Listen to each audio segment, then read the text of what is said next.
नमस्कार। आज हम एक ऐसी दुनिया में गहराई से उतरने वाले हैं जो जितनी तेज रफ्तार है उतनी ही शायद बेरहम भी। और इस दुनिया के बीच में खड़ा है एक लड़का, शूचिंग। और आज उसका एक इम्तिहान है, एक ऐसा इम्तिहान जो उसकी जान ले सकता है या शायद उसकी जिंदगी हमेशा के लिए बदल सकता है। हाँ, और हमारे हाथ जो कहानी लगी है वो हमें 7 ब्लड आइज नाम के एक बहुत ही ताकतवर और रहस्यमयी संगठन के दरवाजे तक ले जाती है। 7 ब्लड आइज। शूचिंग इसी संगठन में शामिल होने की कोशिश कर रहा है और हम उसके साथ इस जानलेवा दाखिला परीक्षा के हर कदम का एक तरह से जायजा लेंगे। हमारा मकसद है इस दुनिया की पहली को समझना, ये संगठन कैसे काम करता है, ये अपने सदस्यों को कैसे चुनता है, और सबसे जरूरी सवाल, शूचिंग इस बेरहम दुनिया में अपनी जगह कैसे बनाएगा। तो चलिए शूचिंग के इस अहम दिन की कहानी में उतरते हैं। कहानी की शुरुआत एक सुबह के सीन से होती है। शूचिंग अपने कमरे में उठता है, खिड़की से धूप आ रही है और वो बाहर शहर को देख रहा है। दिन में ये शहर रात से बिल्कुल अलग दिखता है। सड़कों पर भीड़ है, खाने के ठेलों से खुशबू आ रही है, हर कोई जल्दी में है, एक अजीब से तनाव में। लेकिन इसी शोर के बीच कुछ पुरानी इमारतों के पीछे से बच्चों के जोर जोर से किताबें पढ़ने की आवाजें भी आ रही हैं। और यहीं पर मुझे लगता है कहानी का पहला दिलचस्प पहलू सामने आता है। ये शहर ये विरोधाभासों से भरा है। विरोधाभासों से? कैसे? कहानी में एक फूल का जिक्र है, डबल लाइफ ऑर्किड। एक ऐसा फूल जिसमें रोशनी और अंधेरा दोनों एक साथ खिलते हैं। ये शहर भी बिल्कुल वैसा ही है। अच्छा। एक तरफ जिंदगी की भागदौड़ है, बचने का दबाव है, तो दूसरी तरफ बच्चों की पढ़ाई की वो आवाजें जो एक सामान्य रोजमर्रा की जिंदगी का सुकून देती हैं। तो क्या ये शहर अपने लोगों को एक तरह का चुनाव करने पर मजबूर करता है कि या तो तुम इस दौड़ का हिस्सा बनो या फिर एक सामान्य जिंदगी जीने की कोशिश करो? मुझे तो लगता है कि यहाँ दोनों को एक साथ जीना ही बचने का एकमात्र तरीका है। ये शहर कहता है कि तुम सुकून को पूरी तरह अपना नहीं सकते और न ही तनाव से भाग सकते हो। तुम्हें दोनों के बीच संतुलन बनाना ही होगा। सही बात है। बच्चों का पढ़ना भविष्य की उम्मीद है और सड़कों की भीड़ आज की हकीकत है। बिल्कुल, यहाँ जिंदगी इन दोनों पार्टों के बीच पिसती है और शायद इसी से मजबूत भी होती है। और शूचिंग जो एक बाहरी है, एक स्कैवेंजर, वो इस सबको बड़ी गहराई से देख रहा है। वो इस विशाल शहर की तुलना अपने पुराने घर से कर रहा है जो इससे 10,000 गुना छोटा था। हाँ, वो सिर्फ देख नहीं रहा, वो विश्लेषण कर रहा है। वो सोच रहा है कि क्या सभी बड़े शहर ऐसे ही होते हैं। ये सवाल बताता है कि वो सिर्फ एक प्रतियोगी नहीं है। उसका दिमाग हमेशा अपने आसपास के माहौल को समझने की कोशिश में लगा रहता है। ये एक सर्वाइवर की आदत है। अपने माहौल को समझो ताकि तुम उसे अपने फायदे के लिए इस्तेमाल कर सको। इसी सोच के साथ वो परीक्षा की जगह पहुंचता है जो सच्चाई के पहाड़ों की तलहटी में है। और वहां पहले से ही दर्जनों नौजवान खड़े हैं। कुछ अमीर हैं साफ सुथरे कपड़ों में, तो कुछ शूचिंग की तरह ही मैले कुचले। मंजिल एक है पर रास्ते बहुत अलग अलग रहे हैं। और यहीं हमारी मुलाकात होती है चाओ चिंपेंग से। नीले लिबास में एक लड़का जिसके चेहरे पर एक आत्मविश्वास साफ झलकता है। हाँ, वो वहां खड़े बाकी लोगों को 7 ब्लड आइज के बारे में बता रहा है। वो एक तरह से हमारे लिए भी गाइड का काम करता है। वो बताता है कि ये संगठन 7 पहाड़ी चोटियों पर बना है और हर चोटी का अपना एक काम है, अपनी एक पहचान है। और यहीं से हमें संगठन के विशाल आकार का एक अंदाजा होता है।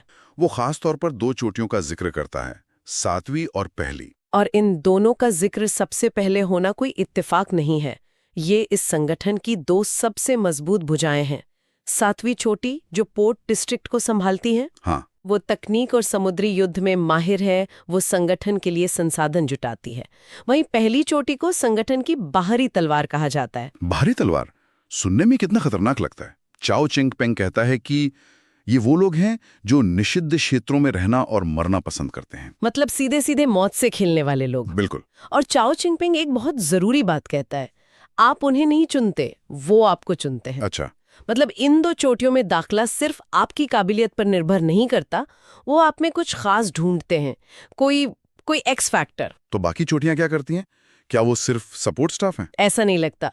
छठी चोटी हथियार बनाने में माहिर है, 5वीं फॉर्मेशन में, चौथी जानवरों को साधने में, तीसरी जादुई तकनीकों में और दूसरी कीमियागिरी यानी एल्केमी में। ये तो एक पूरी सप्लाई चेन की तरह लगता है। बिल्कुल। ये सिर्फ 7 अलग अलग विभाग नहीं है, ये एक आत्मनिर्भर घातक इकोसिस्टम है। सोचिए, छठी चोटी पहली चोटी के योद्धाओं के लिए हथियार बनाती होगी। और दूसरी चोटी के कीमियागर तीसरी चोटी के जादूगरों के लिए औषधि या जहर तैयार करते होंगे। सही कहा, हर चोटी दूसरी पर निर्भर है और सब मिलकर इस संगठन को एक अपराजय ताकत बनाते हैं। लेकिन इस ताकत की एक कीमत है। चाओ चिंगपिंग एक चेतावनी भी देता है। वो कहता है कि जब तक कोई चेला फाउंडेशन एस्टैब्लिशमेंट के स्तर तक नहीं पहुंच जाता, हाँ, उसकी जिंदगी बहुत क्रूर होती है। ये फाउंडेशन एस्टैब्लिशमेंट क्या चीज है? ये सिर्फ एक रैंक नहीं है, ये एक तरह का क्वांटम लीप है, एक दहलीज। इससे पहले आप संगठन के लिए एक डिस्पोजेबल मोहरे हैं जिसकी जान की कोई कीमत नहीं। ओहो, आपको सबसे खतरनाक कामों पर भेजा जाएगा, आपकी गलती की कोई माफी नहीं होगी। लेकिन फाउंडेशन एस्टैब्लिशमेंट हासिल करने के बाद आप संगठन के लिए एक असली संपत्ति बन जाते हैं, आप पर निवेश किया जाता है। ये वो लाइन है जो एक नौसिखिए की जिंदगी और मौत के बीच का फर्क तय करती है। इसीलिए चाओ चिंगपेंग क्रूर शब्द का इस्तेमाल करता है। ये सब सुनकर शूचिंग पहली चोटी के बारे में सोचने लगता है, क्योंकि वो निषिद्ध क्षेत्रों से वाकिफ है। वो अपने अतीत के अनुभव को अपने भविष्य के फैसले से जोड़ रहा है। वो हिसाब लगा रहा है, उसका दिमाग एक कंप्यूटर की तरह काम कर रहा है। किस रास्ते पर खतरा ज्यादा है, कहाँ कामयाबी का मौका ज्यादा है और कौन सा रास्ता उसे फाउंडेशन एस्टैब्लिशमेंट तक जल्दी पहुंचा सकता है। और तभी घंटियां बजती हैं, परीक्षा शुरू होने वाली है। 3 परीक्षक सामने आते हैं जो इतने शक्तिशाली हैं कि उनकी मौजूदगी हवा में एक दबाव पैदा कर देती है। पहला चरण, शरीर में म्यूटेजेंस के स्तर की जांच। ये बहुत दिलचस्प है। दाखिले का पहला पैमाना ताकत, ज्ञान या हुनर नहीं, बल्कि जैविक शुद्धता है। जैविक शुद्धता। हाँ, म्यूटेजन शब्द से ही लगता है कि इस दुनिया में कोई जहरीला पदार्थ या रेडिएशन फैला हुआ है। शायद किसी पुराने युद्ध का नतीजा हो या हाँ। औद्योगिक प्रदूषण का। ये बताता है कि इस दुनिया में सिर्फ सांस लेना भी आपके शरीर को धीरे धीरे जहरीला बना रहा है। तो शुद्ध होना यहाँ एक लग्जरी है, और 7 ब्लड आइज सिर्फ उन्हीं को चाहता है जिनके शरीर इस जहर से सबसे कम प्रभावित हुए हैं। इसके लिए 3 मीटर ऊंचा एक नीला पत्थर लाया जाता है। हर किसी को उस पर अपना हाथ रखना है। और पत्थर पर जितनी ज्यादा चमकदार बिंदियां उभरेंगी, शरीर में उतना ही ज्यादा म्यूटेजन होगा। 100 से ज्यादा बिंदियों का मतलब है आप फेल हैं। ये एक तरह की बायोलॉजिकल स्क्रीनिंग है। ये संगठन अपनी नींव को मजबूत और शुद्ध रखना चाहता है। ये दिखाता है कि वो बहुत लंबी अवधि की सोचते हैं। यहाँ शूचिंग एक बहुत ही हैरान करने वाला फैसला लेता है। उसे पता है कि उसके शरीर में म्यूटेजन बिल्कुल नहीं है, 0। उसका स्कोर सबसे अच्छा हो सकता था, पर वो ऐसा नहीं चाहता। वो अपनी परछाई की एक अजीब शक्ति का इस्तेमाल करके अपने शरीर में थोड़ा सा म्यूटेजन खींच लेता है। 1 मिनट रुकिए, ये बात मुझे बहुत अजीब लगी। कोई अपनी सबसे बड़ी ताकत को क्यों छिपाएगा? क्या ये दिखाता है कि वो इस सिस्टम पर बिल्कुल भरोसा नहीं करता? बिल्कुल, उसे डर है। वो भीड़ से अलग नहीं दिखना चाहता।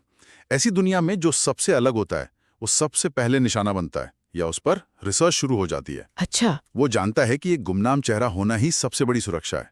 वो बस पास होना चाहता है, टॉप नहीं करना चाहता। ये एक शिकारी की सोच है, शिकार की नहीं। एक शिकार हमेशा अपनी ताकत का दिखावा करता है ताकि वो बड़ा दिखे, लेकिन एक शिकारी हमेशा छुपकर रहता है, अपनी असली ताकत को आखिरी पल के लिए बचाकर रखता है। शू चिंग का ये फैसला बताता है कि उसने जिंदा रहने के नियम किताबों से नहीं, बल्कि जिंदगी के बेरहम अनुभवों से सीखे हैं। वो पत्थर पर हाथ रखता है और उसका स्कोर आता है 43। चाओ चिंगपेंग का स्कोर 42 आता है, लगभग बराबर। एक और मैली कुचैली लड़की है, लीजी में, उसका स्कोर 34 आता है, जो बहुत अच्छा माना जाता है। और 60 से ज्यादा लोगों में से 20 फेल हो जाते हैं।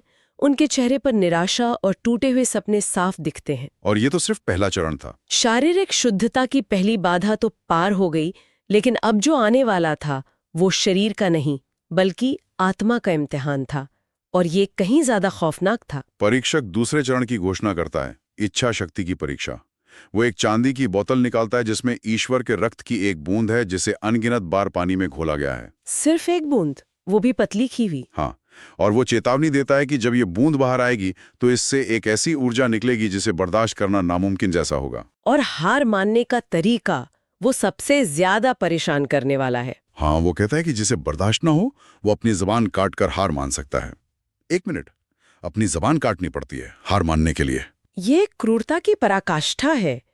ये सिर्फ एक परीक्षा नहीं है, ये तो एक वफादारी की शपथ जैसा लगता है, जहां आप हार कर भी संगठन का हिस्सा बन जाते हैं, एक टूटे हुए खामोश हिस्से के तौर पर। और जरा स्रोत के बारे में सोचिए, ईश्वर का रक्त। हाँ, इसका मतलब है कि इस दुनिया में ईश्वर कोई काल्पनिक विचार नहीं है, बल्कि एक वास्तविक ठोस शक्ति है। एक ऐसी शक्ति जिसकी अनगिनत बार पतली की गई एक बूंद भी आम इंसानों को पागल कर सकती है या मार सकती है। ये ब्रह्मांडीय भय है, लवक्राफ्टियन हॉरर जैसा कुछ। परीक्षक उस सुनहरी चिपचिपी बूंद को नीले पत्थर पर गिराता है। एक तेज रोशनी फैलती है और हवा में एक दृश्य उभरता है, एक विशाल आंख का, जिसके कई मंसल स्पर्शक हैं। ये नजारा एक ही वक्त में पवित्र भी लगता है और बेहद भयानक भी। ये एक मनोवैज्ञानिक हमला है। ये कोई ऐसी चीज नहीं है जिससे आप लड़ सकते हैं। ये नजारा सीधा आपके दिमाग की गहराइयों में उतरता है, आपके सबसे बड़े डर को जगाता है और आपकी चेतना को तोड़ने की कोशिश करता है। और इसका असर तुरंत होता है। जो लोग पहले चरण में इतने आत्मविश्वासी थे, वो कांपने लगते हैं। चाओ चिंगपेंग और लीजी में दोनों की आंखों और नाक से खून बहने लगता है। कई लोग तो चीखते हुए बेहोश हो जाते हैं। पूरा माहौल डर और पागलपन से भर जाता है। ये दिखाता है कि शारीरिक शुद्धता और मानसिक मजबूती दो बिल्कुल अलग चीजें हैं। और 7 ब्लड आइज को ऐसे ही लोग चाहिए जो दोनों पैमानों पर खरे उतरें। लेकिन शू चिंग का क्या हुआ? शू चिंग, वो भी कांप रहा है। उसके शरीर पर भी दबाव पड़ रहा है, लेकिन उसकी आंखों में डर से ज्यादा हैरानी है। क्यों? क्योंकि उससे वो आंख जानी पहचानी लगती है। क्या? उसने उसे पहले भी देखा है। कहानी में लिखा है, उसे याद आता है जब ऊपर वाले ईश्वर की आंखें खुली थीं। ये तो कहानी का सबसे बड़ा मोड़ है। अचानक शू चिंग सिर्फ एक और प्रतियोगी नहीं रह जाता। वो कोई आम स्कैवेंजर नहीं है। उसका अतीत, जिसके बारे में हम सिर्फ अंदाजा लगा रहे थे, अब किसी ब्रह्मांडीय घटना से जुड़ गया है। जिस शक्ति को देखकर बाकी सब टूट रहे हैं, वो उस शक्ति को पहचानता है।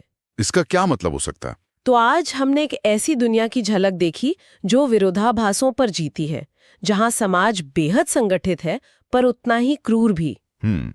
और जहां एक कुलीन संगठन में दाखिले की परीक्षा सिर्फ आपकी काबिलियत नहीं, बल्कि आपकी जैविक शुद्धता और ब्रह्मांडीय भय को सहने की क्षमता को भी परखती है। और इन सब के बीच है शू चिंग, जो जितना हम सोच रहे थे उससे कहीं ज्यादा रहस्यमयी है। उसका इस ईश्वर की आंख से परिचित होना उसे बाकियों से बिल्कुल अलग कर देता है। ये एक ही सवाल खड़ा करता है, आखिर वो है कौन? और इस शहर में आने से पहले उसने अपनी जिंदगी में क्या देखा है, क्या अनुभव किया है? और अब सुनने वालों के लिए एक विचार। कहानी में चाओ चिंगपेंग ने कहा था कि नौसिखियों के लिए 7 ब्लड आइज में जिंदगी क्रूर होती है। आज हमने देखा कि दाखिले की परीक्षा ही इतनी भयानक और जानलेवा है। तो जरा सोचिए, जो लोग इस परीक्षा को पास कर लेंगे, उनका उस संगठन के अंदर किन चुनौतियों, किन साजिशों और किन खौफनाक सच्चाइयों से सामना होगा। ये तो शायद सिर्फ शुरुआत है।